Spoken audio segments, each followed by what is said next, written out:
తెలంగాణ రాజకీయాల్లో మరో సంచలన మార్పునకు రంగం సిద్ధమైందా?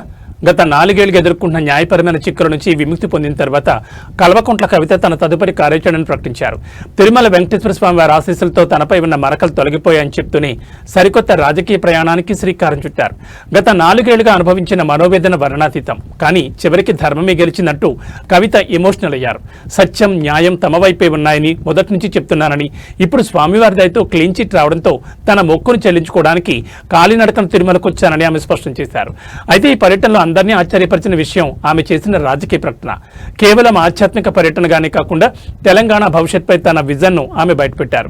తెలంగాణ ప్రజల పక్షాన తెలంగాణ ఇంటి పార్టీగా పనిచేయడానికి రానున్న రోజుల్లో ఒక రాజకీయ పార్టీని ఏర్పాటు చేయబోతున్నాం. ఈ ఒక్క మాట ఇప్పుడు 2 రాష్ట్ర రాజకీయాల్లో పెను సంచలనంగా మారింది. ఇప్పటికే తెలంగాణ జాగృతి అధ్యక్షురాలుగా సాంస్కృతిక రంగంలో తన ముద్ర వేసిన కవిత ఇప్పుడు నేరుగా కొత్త పార్టీ వైపు అడుగులు వేయడం వెనుక ఉన్న వ్యూహం ఏంటి? తెలంగాణ అస్తిత్వం కోసం ప్రజల గొంతుగా మారడమే లక్ష్యంగా ఈ ఇంటి పార్టీ ఉండబోతోందని ఆమె హింట్ ఇచ్చారు. పాత కేసుల నుంచి విముక్తి లభించడంతో ఇక పూర్తి స్థాయిలో ప్రజాక్షేత్రంలోకి వెళ్లాలని ఆమె నిర్ణయించుకున్నట్లు కనిపిస్తోంది. మరి కవిత ఏర్పాటు చేయబోయే ఈ కొత్త పార్టీ స్వరూపం ఎలా ఉండబోతోంది? పార్టీ పేరేమిటి? ఇది తెలంగాణ రాజకీయాల్లో ఎలాంటి సమీకరణలను మార్చిపోతోంది?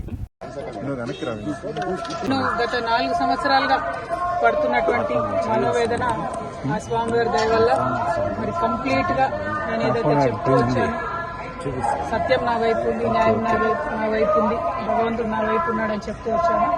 అదే నిజమని రుజువు చేస్తూ కంప్లీట్ గా కోర్టులో మరి క్లీన్ చీట్ రావడంతోనే స్వామివారికి కాలినడకన వచ్చి మొక్కు చెల్లించుకుంటానని అనుకున్నాను. దానికోసం ఇవాళ ఇక్కడికి రావడం జరిగింది.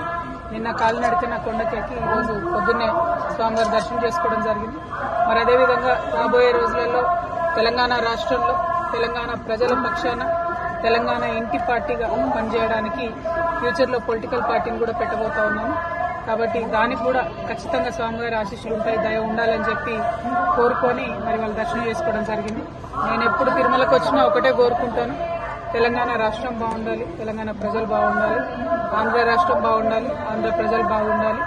రాష్ట్రాలుగా మనం విడిపోయినా కూడా ప్రజలుగా కలిసి ఉండాలి, ప్రజలందరూ బాగుండాలని మనస్ఫూర్తిగా కోరుకుంటాను. అదే జరగాలని చెప్పి మళ్ళీ ఒకసారి భగవంతుని కోరుకుంటూ థ్యాంక్ యూ.